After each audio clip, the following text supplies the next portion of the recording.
बनके फकीर तेरी गलियों में तेरी जिंदगी की दुआ करेंगे।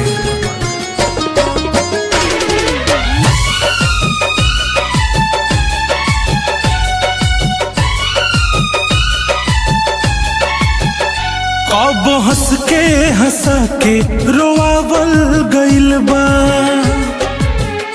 तू का जनबू की कतना सतावल गइल बा। कब हंस के हंसा के रोआवल गइल बा,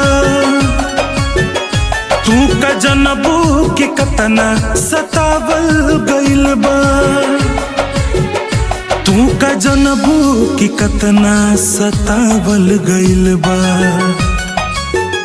ओ तनो भी खराब नहीं की जतना की बतावल गइल बा। ओ तनो भी खराब नहीं की जतना की बतावल गइल बा। मोहब्बत तो दिल से की थी मैंने, पर दिमाग उसने लगा दिया। बेवफा वो खुद थे, इल्जाम मुझ पर लगा दिया।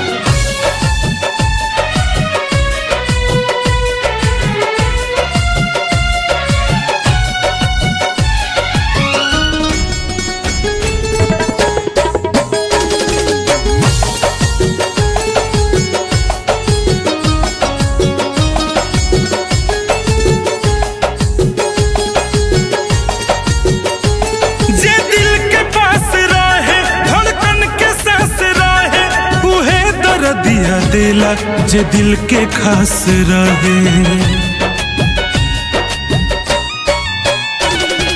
उतना खुश बाटे बसा के दुनिया अपन इन्हें याद करके दिलवा हर पल उदास रहे। पहले से शराबी नहीं खी जमुन के धरावल गइल बा। ओ तनो भी खराब नहीं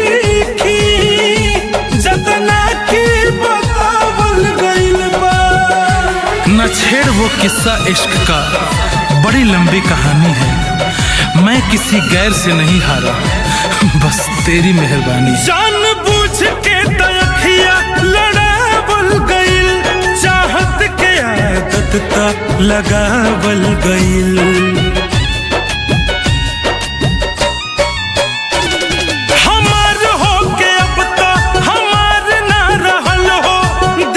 बस के दिलवा ता दुखावल गइल। देखा लोक दुलरुआ